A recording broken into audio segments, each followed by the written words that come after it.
Oh, hold the phone and grab your tea. Just don't throw it, Meghan.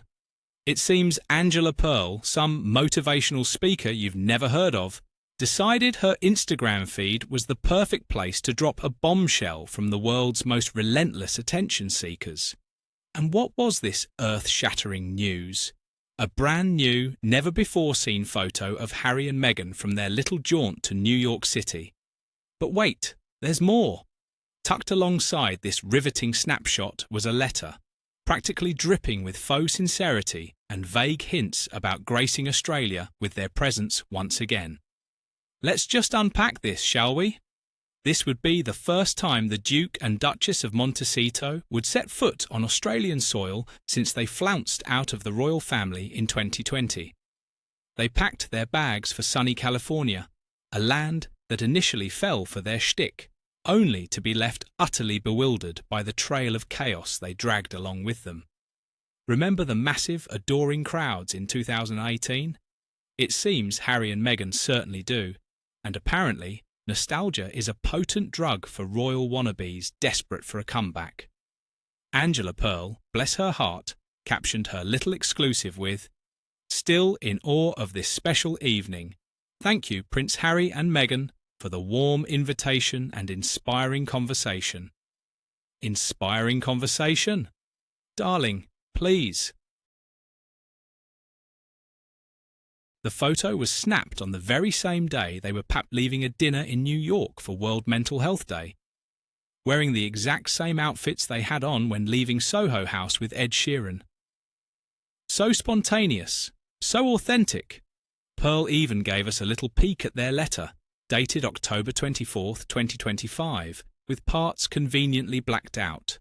It started with a prim, "Dear Angela," before descending into the usual flowery nonsense. But the line they wanted everyone to see was crystal clear, a hint about visiting Australia. "We hope your family in Ukraine remains safe, and we look forward to staying in touch, especially as we look to visit Australia again," it read. How noble of them to wedge a subtle reminder of their travel plans right next to a mention of a war zone. The letter was signed with all the royal flair they could muster, as if their mere signatures could magically conjure up public goodwill. Now, let's take a little trip down memory lane to their last sojourn in Australia, part of their 16-day tour of Australia, Fiji, Tonga and New Zealand in 2018. It was billed as a magical, inspiring, royal adventure. But according to anyone with ears behind the palace walls, it was an absolute stress fest for the staff, to put it mildly. Meghan, then 4 months pregnant with Archie, reportedly just bailed on an engagement without a word of warning and then vanished from another event in Fiji's capital, Suva, with absolutely zero explanation. It gets better. Valentine Lowe's book, Courtiers, The Hidden Power Behind the Crown, paints Meghan's 2018 tour as a profoundly inglorious escapade. While she was lapping up the public adoration, she was allegedly grumbling behind the scenes that she couldn't believe she wasn't getting paid for the privilege. Staffers supposedly heard her moan, "I can't believe I'm not getting paid for this." Did she really think royal walkabouts were a cash-in-hand gig? To ensure the Invictus Games events ran smoothly, for her at least, Meghan, in her infinite wisdom, brought a personal entourage of 6 people, including 2 of her Canadian pals.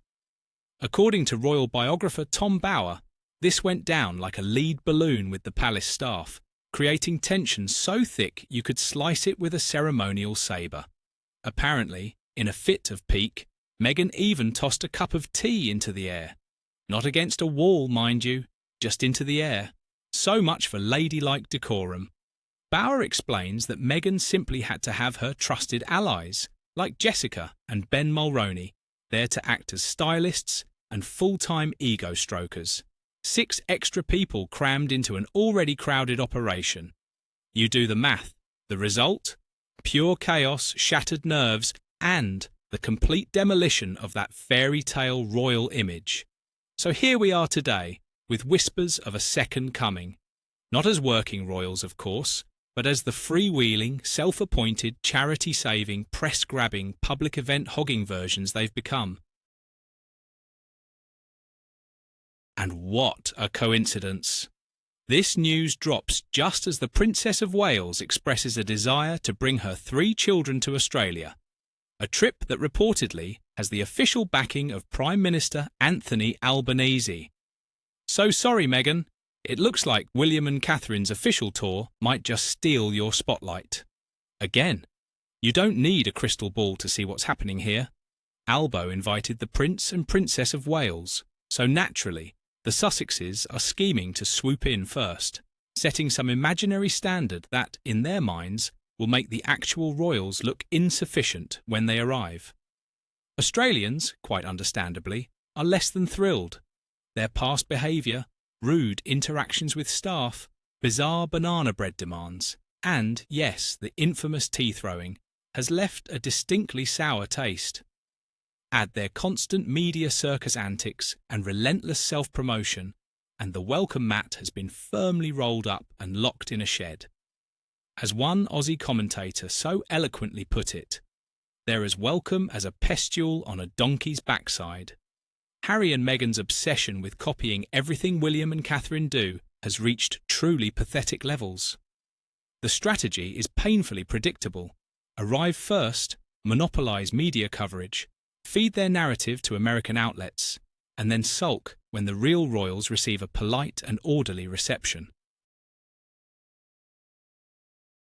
We can already picture the list of demands: private jets, luxury suites, top-tier security, without any strings attached, endless wardrobes, and, of course, speaking fees, all in the name of their own self-aggrandisement. Neil Sean's gossip column suggests they're now desperate to find a sponsor or an invitation to make this trip look legitimate. Australia, however, is reportedly nonplussed, having no desire to upset the monarchy or fund the Sussexes' extravagant whims. And let's be honest, after the car crash of their last tour and the scent diffuser incident, any charity would have to be insane to open its doors to them. If the Wales family does proceed with their tour, you can bet your last dollar Harry and Meghan will, coincidentally, schedule an event on the exact same dates, just to remind everyone who they believe the centre of the universe is. The message is clear. Look at us, saving the monarchy just like we always do. Except the monarchy doesn't need their brand of saving, and Australia certainly doesn't need a repeat of the 2018 circus. Meanwhile, King Charles's recent tour of Australia in 2024 went off without a hitch. Contrast that with the Sussexes' potential visit. High drama, high expenses, high maintenance, and zero utility.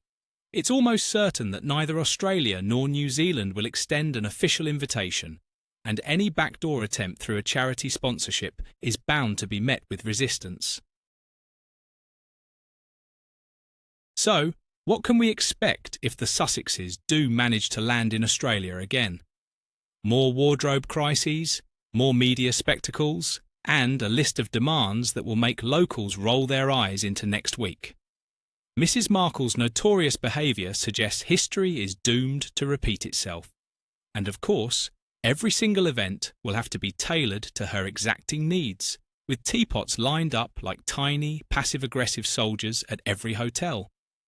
In the end, there are no official tours for Harry and Meghan. Their diplomatic roles vanished in 2020, leaving them as self-promoting public figures, not representatives of the Crown. If they do show up, it should be on their own dime, without a shred of official pomp, and with a crystal-clear understanding that the Commonwealth doesn't need saving, the monarchy doesn't need their competition, and its citizens certainly don't need another royal circus.